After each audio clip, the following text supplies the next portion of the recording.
स्वामी जी, एक नई स्टडी आई है और इसमें ये बताया गया कि सिर्फ वजन ज्यादा होना ही मोटापे का पैमाना नहीं है। देश के 43% लोग जो दिखने में, नजर आने में दुबले नजर आते हैं, उनमें भी मोटापा अंदर छिपा हुआ बैठा हुआ है। और आज मोटे लोगों के साथ साथ उन दुबले लोगों को का मोटापा दूर कराना है। मतलब ये कि उनके इंटरनल ऑर्गन्स पर स्वामी जी फैट जमा हुआ था जो उनको नजर ही नहीं आ रहा था और वो समझ रहे थे कि वो पतले दुबले हैं। तो आज इन पर भी फोकस करना है स्वामी जी। तो ये पता कैसे लगेगा कि हम बाहर से दुबले हैं तो अंदर से दुबले पतले नहीं है? अब देखो, अब ये बिटिया हमारी देखने में तो ऐसी एनर्जेटिक लग रही है और ऐसे फ्लैट भी दिख रही है। पेट इसका मोटा नहीं है, लेकिन भीतर भीतर इसने ठूस लिया था। कितना हो गया था बाबू? 89 हो गया था। 89। देखो, मेरे से छोटी कंधे के बराबर आ रही है और मेरा है 62, 63। अभी 62 अभी तुल के आया और इसका 89। अब ऐसे देखेंगे तो स्वामी रामदेव और ये बराबर जैसे दिखेंगे, लेकिन ये अंदर से मोटी हो गई थी गुड़िया। हाँ, आरुषि की तरह कुछ अंदर तक वजन को ठूस ठूस के, इसको गांव की भाषा में बोलते भरमा वजन, अंदर अंदर। कितनी उम्र है बाबू? 22 साल की। मेरे से 3 गुना छोटी। स्वामी जी, मैं माफी चाहता हूँ, लेकिन इसको जरा आसानी से ये बताइए मुझे, अब रोज करना है कि जो लोग दिखने में फिट दिख रहे हैं, स्लिम ट्रिम दिख रहे हैं, उन्हें ये कैसे पता लगेगा कि उनके किडनी पर, लिवर पर, दूसरे ऑर्गन्स पर फैट जमा हो रहा है? क्या कोई सिम्टम होता है ऐसा जिससे पता इंटरनल लगे ऑर्गन्स बगैर पर जांच फैट की करवाए? लेयर्स जम जाती हैं? हाँ, एक तो ये है उसका सिंपल सा, जितनी इंच हाइट उतना किलो वेट। और जो मेरी तरह से जीना चाहते हैं तो 3 से 5 किलो नीचे पैरामीटर सेट कर लें।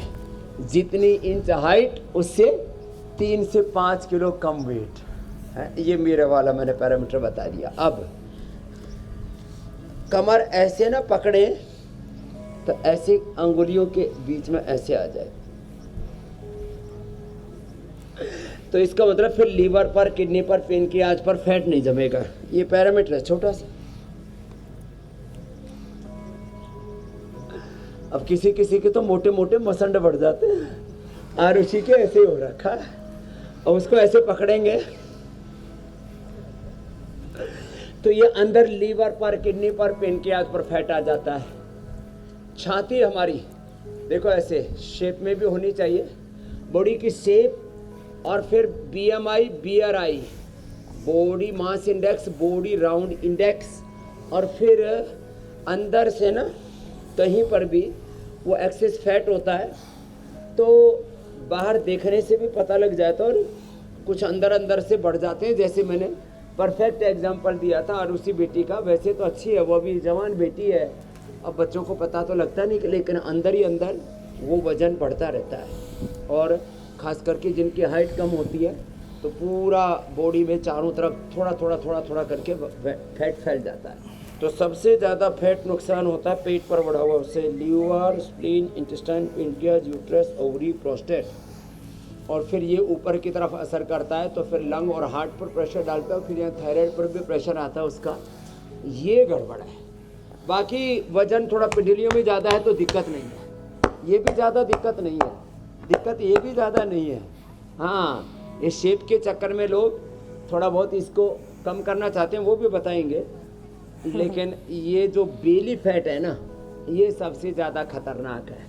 तो उसके लिए ये, और हम इसमें मेदो हरवटी, वेट गोधन, अर्क, गोखरू, मैं कहता हूँ शरीर को अंदर से धोने के लिए 3 चीज़ें, गोधन, अर्क, गोखरू और लौकी का जूस। फिर ये अश्वगंधा, ये देखो खड़े, इसके पत्ते खा लो, वाटरमेलन और पाइनएप्पल का जूस और लौकी की सब्जी, लौकी का सूप, बस यही देते हैं। हाँ, पेठे का जूस भी अच्छा होता है। हमारे यहाँ तो आंवला 12 महीने मिलता है। देखो फ्रेश आंवला कहाँ से तोड़ के लाए भाई, बड़ा ज़ोरदार है।